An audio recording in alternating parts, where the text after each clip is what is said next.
Bank is my bank.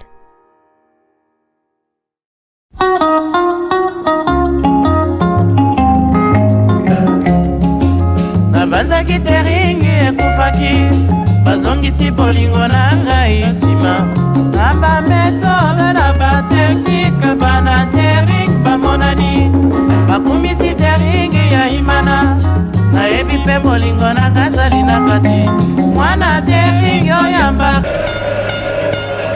Barungini est imbattable. Écoutez, à la fin de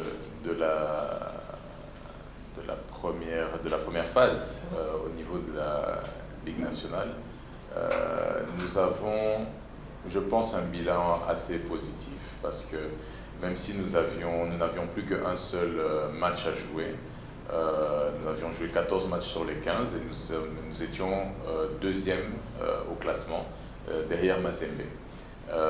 Malheureusement, lorsque nous avons pu jouer le dernier match, le 15e en l'occurrence, nous n'avons pas pu ni faire un nul ni une victoire, nous l'avons perdu.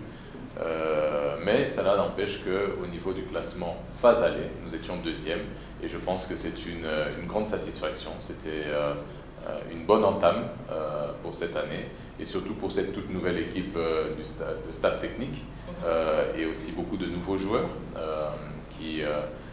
dont des très jeunes qui n'avaient pas encore eu, comment dirais-je, une mise en jambe dans ce genre de compétition. Je pense que pour l'avenir, ce sont de très bonnes bases qui ont été mises. Maintenant, il faut confirmer dans la phase retour. Oui, et moi j'en suis très fier, je suis très content pour le football congolais parce que je pense qu'avoir dans une compétition comme celle-ci des équipes qui ne déméritent pas, c'est justement nous pousser à nous rendre compte qu'il n'y a plus de petites équipes en République démocratique du Congo à ce niveau-là. Et ça rehausse le niveau du football congolais, ça permet aussi à nos joueurs de pouvoir rayonner un petit peu plus et ça rend le challenge beaucoup plus intéressant. Je trouve toujours un petit peu décevant lorsque on sait d'office qui sont les premiers, on sait d'office comment est-ce que se partage le haut du classement. Je trouve que ça, c'est pas du bon football. Le football et le sport, c'est justement la sportivité. C'est de savoir qu'il y a des challenges, c'est de savoir qu'il y a des équipes, et non pas des petites équipes et des grandes équipes, mais des équipes qui vont se battre pour des objectifs clairs. Non, ben en effet, l'objectif, vous savez, lorsque nous avons repris le club, et cela s'est fait un petit peu plus de 5 mois, de 6 mois maintenant, lorsque nous avons pris le club, c'était vraiment à la veille du lancement du championnat et à la toute veille des dernières rentrées de liste pour la Coupe d'Afrique. Il nous a fallu, je pense, il nous est resté une petite semaine pour compléter nos listes et c'est comme ça que nous avons pu composer l'équipe et la préparer. Nous avions des objectifs. Je pense que nous avions eu un plateau ici avec certains de vos collègues qui sont ici présents et d'autres. Et à ce plateau, j'avais dit que nous avions des objectifs clairs.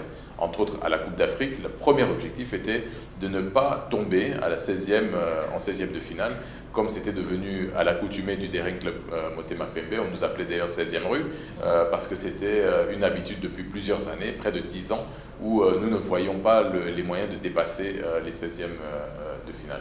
Je pense que le premier objectif a été atteint. Nous avons dépassé les 16e, nous sommes rentrés nous avons dépassé les matchs de barrage avec, si je ne me trompe plus, c'était l'équipe de Gorbaya.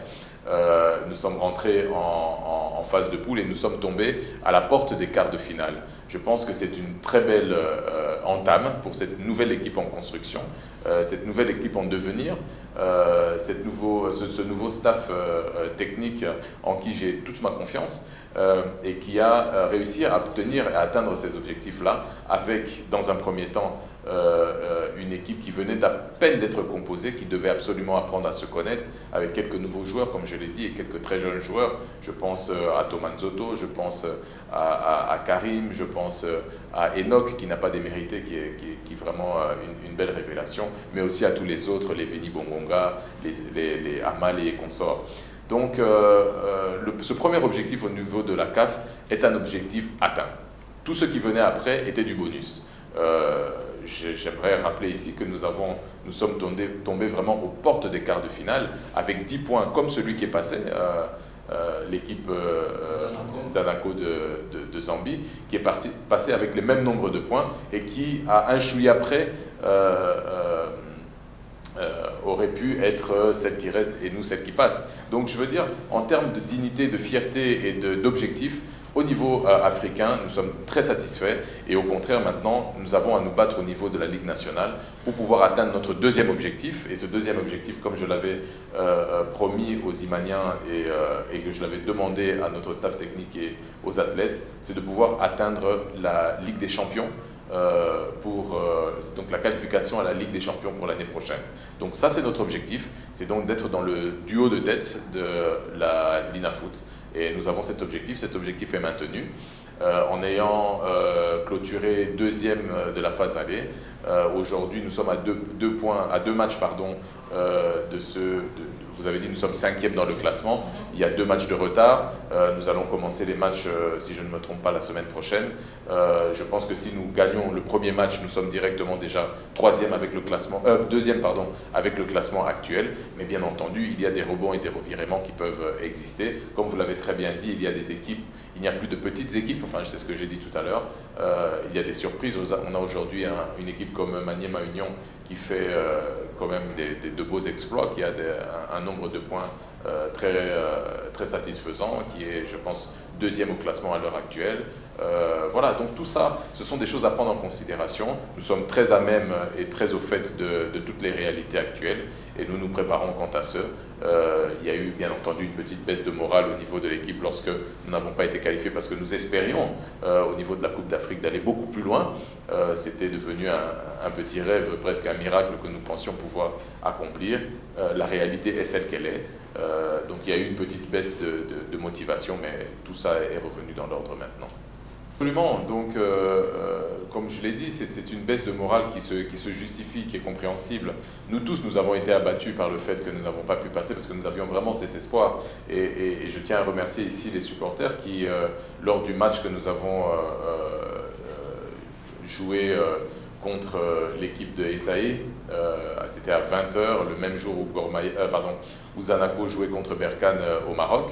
Je peux vous garantir que dans les tribunes et partout dans les maisons, les Imaniens étaient vraiment accrochés.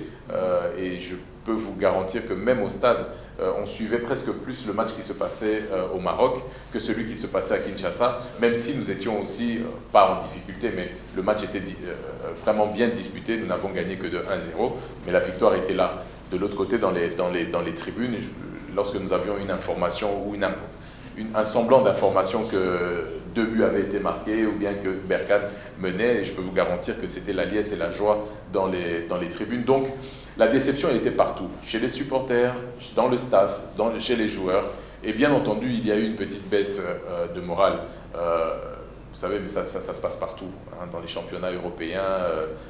Aujourd'hui, on voit des équipes comme Madrid, que je prends souvent en exemple, qui peuvent perdre 2 matchs d'affilée, tout simplement parce qu'il y a eu une baisse de régime, qu'il y a eu des raisons X ou Y. Ça arrive, ce sont des choses qui arrivent. Mais les grands clubs, les grandes équipes ont une capacité tout à fait particulière à savoir rebondir, reprendre les choses en main. Regardez Lyon qui s'est qualifié en faisant sortir Marseille il y a à peine 2-3 jours de ça. Vous savez, il y a des choses inattendues qui se font, mais il y a surtout des préparations, il y a surtout une organisation et des conditions bien à propos qui sont mises à disposition et du moral des joueurs et des équipes, du staff, etc., etc.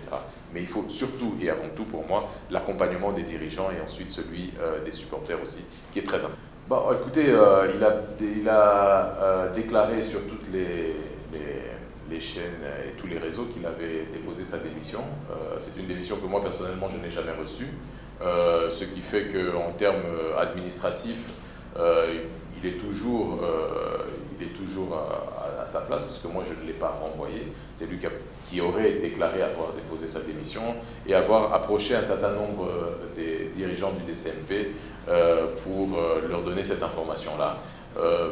Je peux vous dire que malheureusement, et je dis bien malheureusement parce que c'était quelqu'un en lequel j'avais quand même une confiance assez prononcée, c'était quelqu'un que j'estimais avoir combattu pour l'intérêt de notre club pendant plusieurs mois. et presque, je pense, une année et demie où il s'était battu corps et âme pour essayer d'obtenir un certain nombre de choses pour notre club. Je n'ai pas très bien compris certains de ses objectifs lorsque nous avons pris les choses en main. Comme je l'avais dit à tout le monde et à qui voulait l'entendre, et je pense que je l'avais dit aussi lors du plateau que nous avions fait avec vous, pour moi la priorité cette année, ce sont les joueurs, le staff technique. C'est ça ma priorité.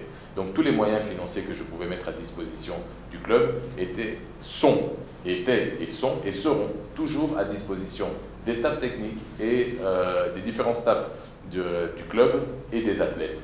Je pense que nous continuons à faire un petit effort aussi pour que maintenant, au niveau administratif, il y ait aussi une prise en charge qui soit aussi à la hauteur, parce que, comme je l'ai dit, nous avions priorisé pendant la première phase, les 3-4 premiers mois, priorisé sur l'appurement de toutes les dettes que nous avons trouvées dans le club. Il y avait des arriérés de salaire pour les joueurs, il y avait des arriérés de salaire pour les différents staffs, il y avait des arriérés de salaire pour les personnes qui ont quitté le club, il y avait des arriérés de paiement dans des agences de voyage, dans des hôtels, etc. etc. Donc moi qui pensais avoir découvrir des dettes aux alentours de 700 000 $, quelque chose comme ça, finalement c'était le double, 1 400 000 $ de dettes finalement que nous avons dû couvrir petit à petit et que nous n'avons même pas encore terminé d'apurer, mais que nous apurons petit à petit. À côté de cela, il y a eu des personnes, et je pense que malheureusement le président Haï en a fait les frais, qui auraient pensé peut-être que les fonds, je les aurais mis à disposition des individus, peut-être du président de la section football et des différents autres responsables du club, pour qu'ils puissent s'en servir ou l'utiliser peut-être à bon escient, mais selon leur vision à eux. Or, je suis désolé, je me suis engagé en tant que président de la coordination, je me suis engagé en début de mandat lorsque le conseil d'administration et que les Imaniens m'ont fait confiance et m'ont donné ces responsabilités. Je me suis engagé d'assumer tout ce qui va arriver. Et qui dit assumer, ça veut dire que le positif et le négatif sera sur ma tête. Donc je veux que les résultats soient des résultats concrets, que je puisse dire, moi, j'ai pris telle décision et les résultats ne sont pas ceux qui sont arrivés ou sont ceux que nous escomptions et je les assume. Mais si les résultats ne sont pas ceux que j'avais promis aux Imaniens, que j'avais promis à notre staff, que j'avais promis à nos joueurs, je n'ai pas envie de dire c'est la faute de tel, c'est la faute de tel. Tout ce qui arrivera dans ce club pendant le temps de mon mandat sera ma responsabilité, je m'assume et j'en tirerai toutes les conséquences. Je pense d'ailleurs avoir pris mes responsabilités ici en disant que d'ailleurs si je n'atteins pas les objectifs que je me suis donnés, il n'y aura pas besoin même d'aller chercher à convoquer des assemblées ou quoi que ce soit. Je déposerai ma démission tout simplement, et pas pour quitter le club et être loin, mais je dirais tout simplement, trouvons quelqu'un qui pourra faire peut-être mieux et qui pourra amener le club à un autre niveau que celui que moi j'aurais essayé d'atteindre. Peut-être que je ne l'aurais pas atteint, mais je peux vous garantir qu'à l'heure actuelle, je ne suis pas du tout ni défaitiste, ni je ne doute pas des objectifs que nous nous sommes donnés. Nous l'avons fait à la CAF, nous allons continuer maintenant à la Ligue nationale. Vous verrez à la fin de la saison, là nous pourrons en tirer un bilan. Le pire choix. Bon, écoutez, moi, en fait, je ne réfléchis même pas à ce genre de questions. Je n'estime pas avoir fait un pire choix ou un meilleur choix par rapport à une personne ou une autre. Je pense que chaque individu a une perception du comment est-ce qu'il va vivre sa collaboration avec moi et avec les autres. Il y a peut-être des choix qui étaient des bons choix, mais qui peut-être ne correspondaient pas à la collaboration que j'attendais durant ce mandat. Le volleyball, par exemple, l'honorable Nelabalema. Bon, ce n'est pas un pire choix. L'honorable Nelabalema, pour moi, n'est pas un mauvais choix. Je me dis tout simplement que peut-être en fonction de ses responsabilités politiques et de ses responsabilités personnelles, peut-être au niveau de ses affaires et consorts, il n'avait pas jaugé de du poids d'une équipe, que ce soit comme le DCMP, que ce soit au volley, au basket, au handball, c'est un poids qui pèse sur votre temps. Ce n'est pas spécialement financier, vous savez. Vous pouvez avoir tous les moyens financiers que vous voulez, mais si vous n'avez pas le temps matériel, si vous n'avez pas l'énergie nécessaire pour pouvoir suivre tous les joueurs, pouvoir suivre les staffs, pour pouvoir suivre les personnalités des différentes fédérations et consorts, ce n'est pas si évident que ça. Je pense que c'est une expérience, même pour lui, je l'ai rencontré encore dernièrement, il m'a réitéré sa volonté de pouvoir revenir encore de manière plus impliquée, parce qu'il n'avait pas perçu, comme je viens de le dire, le poids et la lourdeur d'une telle responsabilité, mais il aimerait pouvoir corriger cela, il aimerait pouvoir apporter. Moi, je ne suis pas de ceux qui condamnent, je suis de ceux qui encouragent. Donc à partir du moment où la volonté existe toujours de vouloir faire mieux ou de vouloir faire encore, et vous savez, il y a aussi différentes positions dans le club qui peuvent vous permettre d'aider le club. Vous pouvez être président d'une section et vous voyez que la charge est énorme, vous pouvez passer conseiller, vous pouvez passer, comment dirais-je, conseiller même à la coordination. Il y a différentes façons, ou même rentrer comme administrateur et apporter un soutien d'une autre manière. Donc chaque apport de chaque imanien est plus qu'important et fondamental et doit nous permettre d'aller de l'avant. Mais je peux vous assurer qu'avec les challenges que nous nous étions donnés, même moi j'ai commis des erreurs au niveau des différentes sections, volleyball, handball, basketball et section junior, tellement j'étais concentré sur les objectifs que nous étions astreints avec la section mère, j'ai un petit peu délaissé, parce que la charge était tellement forte, j'ai un petit peu délaissé les autres sections, et ça c'est un mea culpa que je dois faire, je dois absolument redresser la barre quant à ce, et remettre en place un certain nombre de préceptes pour relever le niveau des autres sections. Voilà, tout le monde, chacun a commis ses erreurs, nous devons savoir en tirer les leçons et les conséquences, et ensuite aller de l'avant.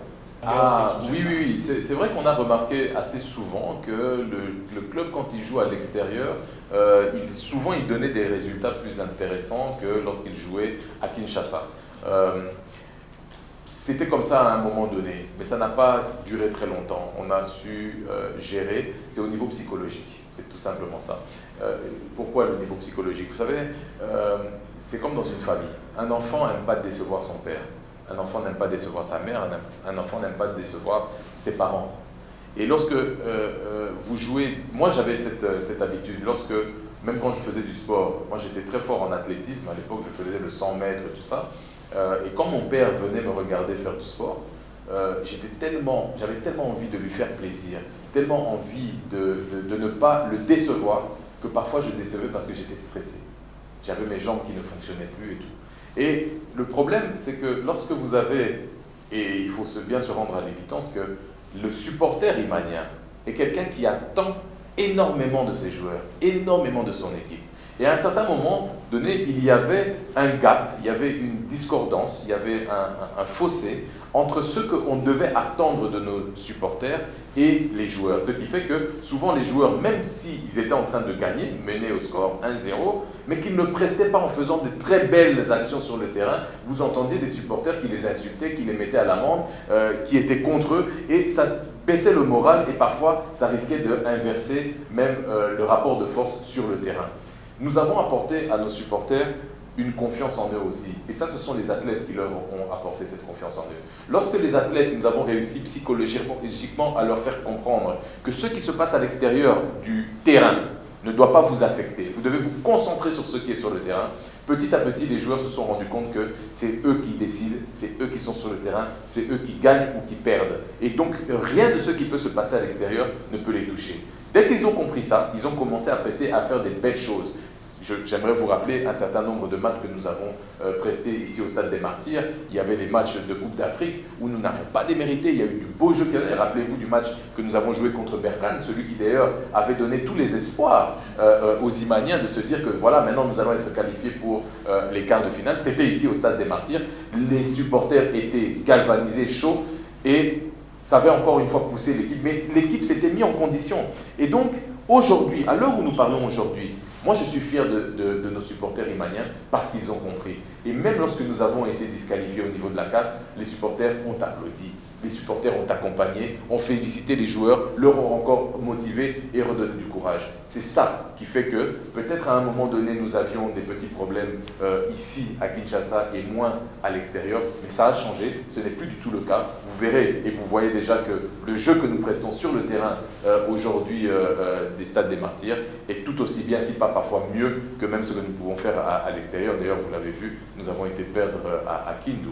Mais bon, ce sont des expériences que j'espère ne se reproduiront pas. Écoutez, lorsque j'ai pris le club, comme je l'ai dit déjà tout à l'heure, il y avait déjà un petit déficit au niveau financier. Il y avait un problème financier. Je l'ai hérité en pensant hériter de plus ou moins 700 000 $ de dettes. Les dettes ont été doublées. Nous étions aux alentours de 1 400 000. Cette dette assez lourde était un poids et une pesanteur. Elle nous a empêché peut-être un certain nombre d'objectifs que nous voulions atteindre très rapidement dans des délais beaucoup plus restreints. Nous n'avons pas pu le faire et nous avons postposé peut-être pour l'année prochaine un certain nombre d'objectifs, dont un de mes objectifs principaux qui est celui de la construction d'un stade qui sera construit, parce que le terrain nous l'avons déjà acquis. Je précise, parce que je n'aimerais pas qu'il y ait de fausses vérités, de contre-vérités, c'est un terrain que j'ai acquis personnellement, il y a de ça 3 ans déjà, que je vais mettre à disposition de la construction d'un stade de football, un stade qui sera mis à disposition d'une équipe d'un centre de formation qui sera aussi à disposition du club que nous appelons le DCMP. Donc, ce sont... Est-ce que vous pouvez reprendre cette précision? Vous avez dit... Oui, je tiens à préciser que ce n'est pas un achat du DCMP, c'est un achat personnel, c'est un terrain que j'ai acheté que j'ai acquis personnellement il y a de cela quelques années, que je vais mettre à disposition de la construction d'un stade, un stade omnisport. Ce même stade omnisport, pour moi, parce que aussi, ne l'oublions pas, nous espérons quand même finalement le rêve que nous avions tous depuis plusieurs années de transformer le club en une société, eh bien ce rêve doit se réaliser. Pour créer une société, et je pense que l'un des exemples récents, c'est le club de Lupopo, qui a déjà réussi à faire cette transformation, à évoluer. Nous allons nous calquer sur ce type de mécanisme. Eh bien, lorsque cette société sera créée, il y aura certains apports. Des apports en termes de patrimoine, en termes financiers, en termes de joueurs, etc., etc. Tout cela va rentrer dans un package. Et c'est dans cet esprit-là, comme je vous l'ai dit, je suis parti sur un projet de 3 ans. Il y a une construction à tous les niveaux.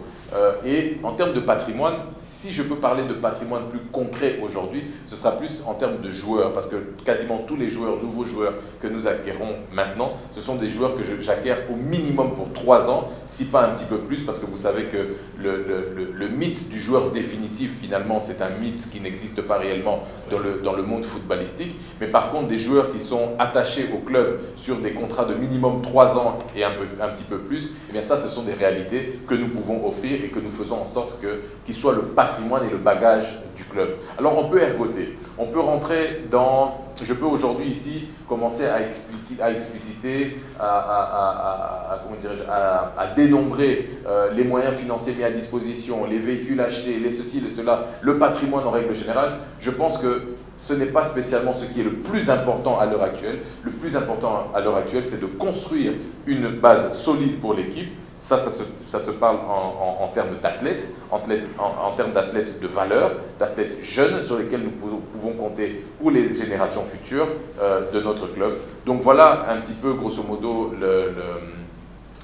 en gros résumé, ce que je peux présenter aujourd'hui, mais ne l'oublions pas, ça ne fait que 6 mois, cher Valdo, que nous sommes aujourd'hui à la tête de ce club. Rome ne s'est pas construite en un jour. Voyons peut-être à la fin de l'année ce que nous aurons accompli, ce que nous aurons réalisé et les premières pierres qui auront été déposées pour la construction et l'édifice de tous les avoirs du DCMP. Je pense que c'est important. Bon, écoutez, là nous sommes en mi-saison au niveau national, hein, donc je peux dire que nous avons déjà identifié quelques petits secteurs au niveau des joueurs, quelques secteurs qui nous font un petit peu défaut. Nous allons les corriger, nous avons acquis déjà des joueurs. Là, alors nous parlons, il y a certains joueurs qui sont en test au sein du DCMP. Nous allons essayer d'identifier et de trouver ceux qui pourront remplacer ou du moins apporter une énergie nouvelle là où nous avions des manquements. Mais comme je le dis, nous sommes qu'à la mi-saison. à la fin de la saison, il y aura une autre configuration. Nous aurons un certain résultat que nous pourrons défendre. Et là, nous verrons quelles seront les attitudes à adopter pour l'avenir. Je peux dire qu'à ce stade-ci, à la mi-saison, en termes de nouvelles recrues que nous allons prendre peut-être pour venir renforcer ou que nous avons prises pour venir renforcer, nous nous sommes plutôt concentrés au niveau national. Nous avions des vues sur certains joueurs internationaux, un joueur kényan, un joueur soudanais, du Sud-Soudan plutôt. Il y avait des discussions et des pourparlers qui avaient été initiés, mais malheureusement, dû à une erreur administrative de notre part, nous avions été sanctionnés, ou du moins nous étions sous le coup d'une sanction qui ne nous permettait pas de pouvoir recruter au niveau international pendant un certain temps. Cette sanction est terminée parce que nous avons réglé le cas. C'était entre autres le cas dû au recrutement du joueur Dark Kabangu. Donc il y a eu quelques problèmes administratifs qui se sont trouvés là derrière, ce qui a freiné notre possibilité à recruter plus rapidement et au niveau international. Maintenant, ces sanctions, ou du moins ces restrictions, ces risques de restriction ont été dépassés et nous pouvons passer à... Accumuler les erreurs administratives. Bon, accumuler, je ne sais pas, je ne connais pas un club qui ne pose pas, qui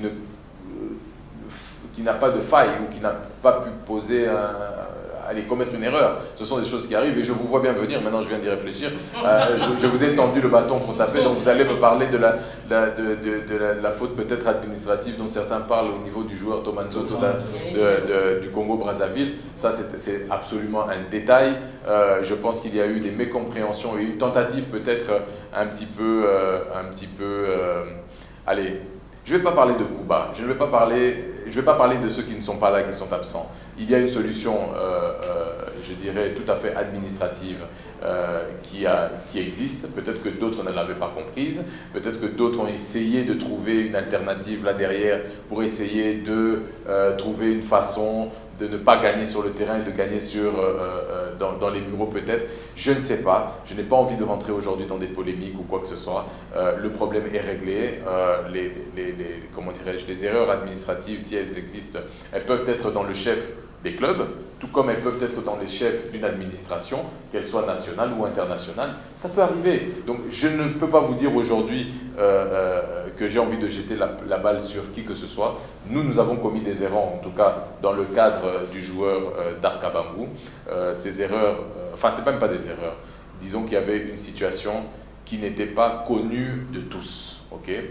Administrativement, il y avait des clubs qui se chamaillaient. C'était des clubs, dont un club qui est un club arménien, qui a changé de nom, qui a changé d'adresse. Le transfert ne s'était pas fait entre les clubs européens et les transferts ne s'étaient pas faits de la bonne manière, ce qui fait que le DCMP en a payé le prix de manière, comment dirais-je, c'était un dommage collatéral. Le DCMP a été un dommage collatéral. Est-ce que vous allez me dire que c'est la faute administrative du DCMP? Moi, je dis non. Je dis tout simplement que nous avons voulu prendre un joueur qui avait un passif, il y avait ceci, il y avait des... Il faut faire aussi très attention à une chose, et ça, je tire l'attention pour le monde footballistique congolais. Il y a parfois des agents qui s'approchent des joueurs, des avocats, des présidents de clubs, qui ne voient comme intérêt que ce qu'ils peuvent tirer comme argent d'un joueur, mais ils ne regardent pas à l'avenir du joueur. Ce n'est pas ce qui se passe au DCMP.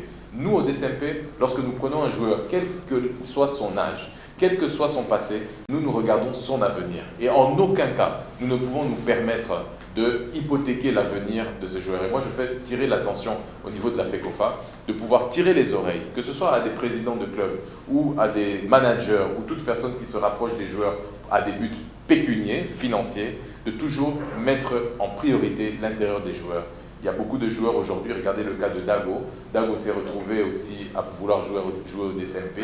Il y avait des sanctions de plus d'1 million et quelques de dollars sur sa tête, qui sont des sanctions qui devaient se transmettre d'un club à l'autre si vous repreniez ce joueur dans votre effectif.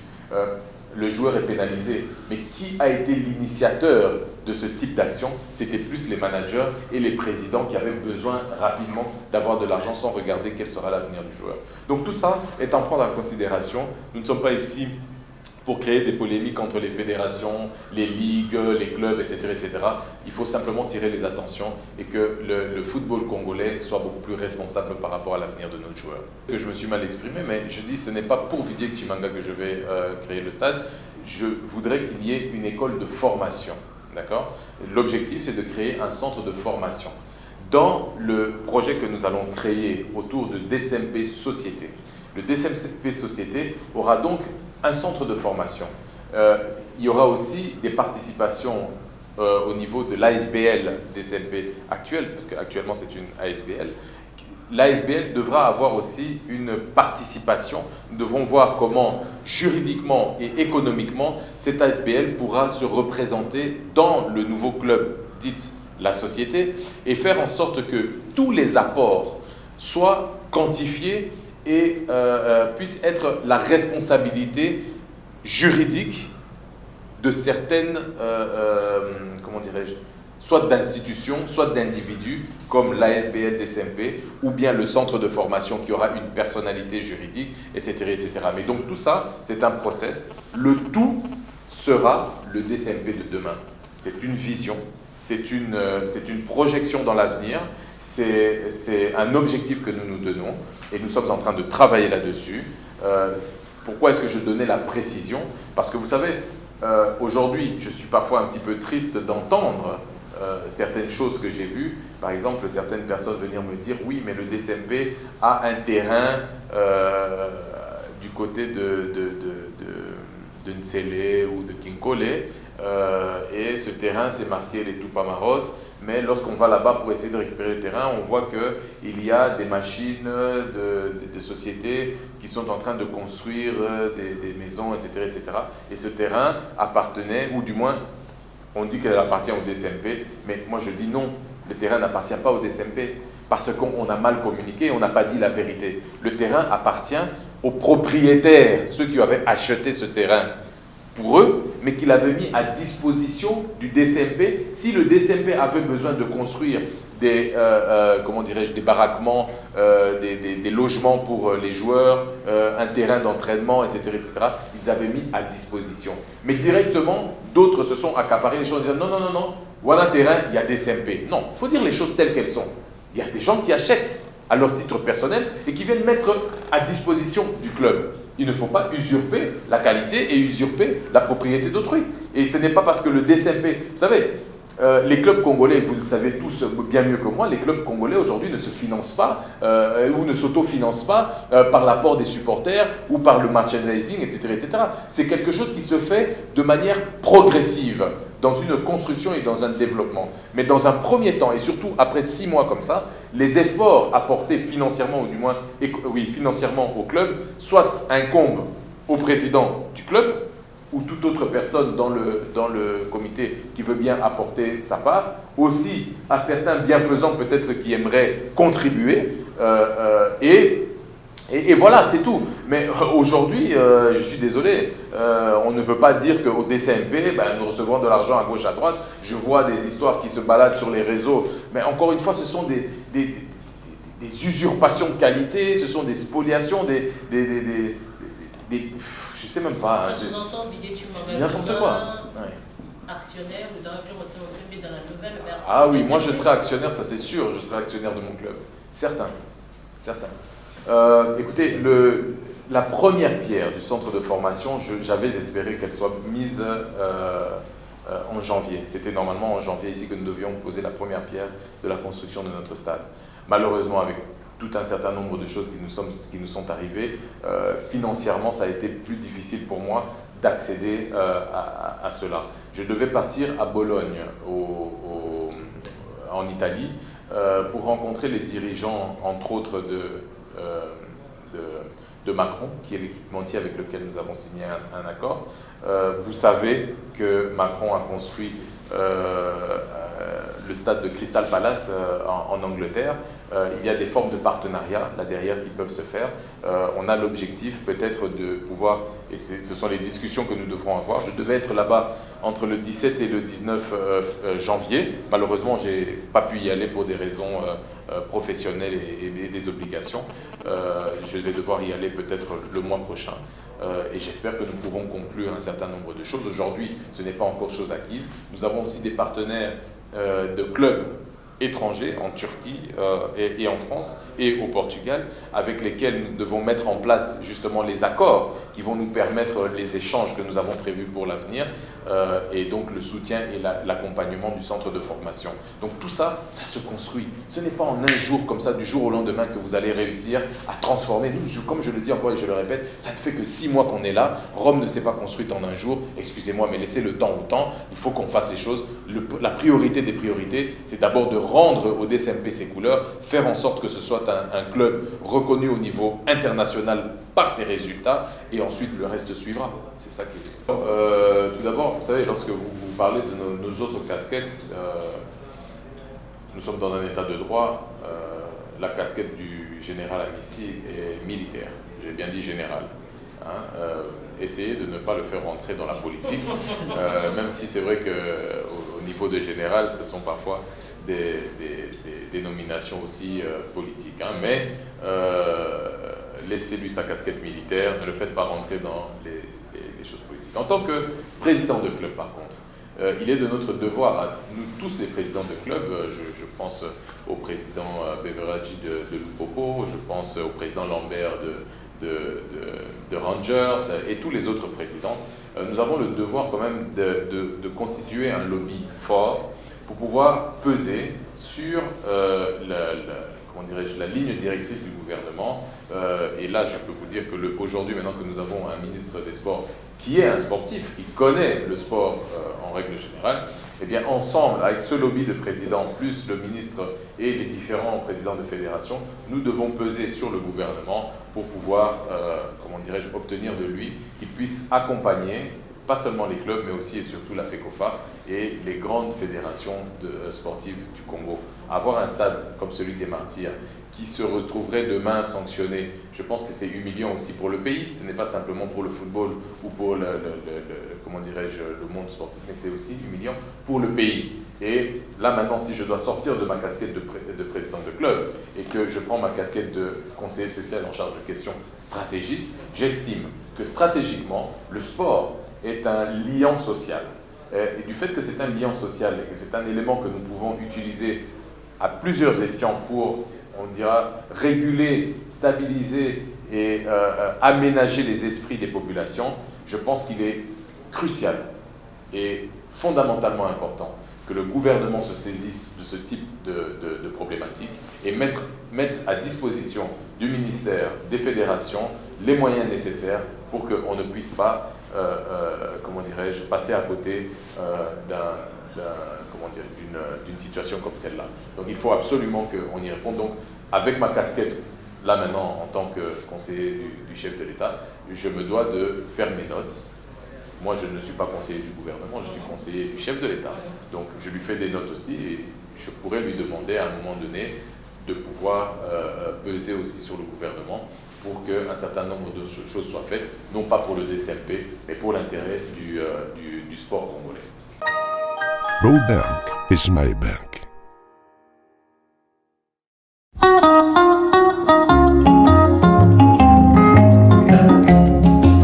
Nabanzaki teringi ekufaki bazongisi bolingo na ngai nsima na bametode na bateknike bana tering bamonani bakumisi teringi ya imana nayebi mpe bolingo na kazali na kati mwana tering oyamba Barungini et Tambata.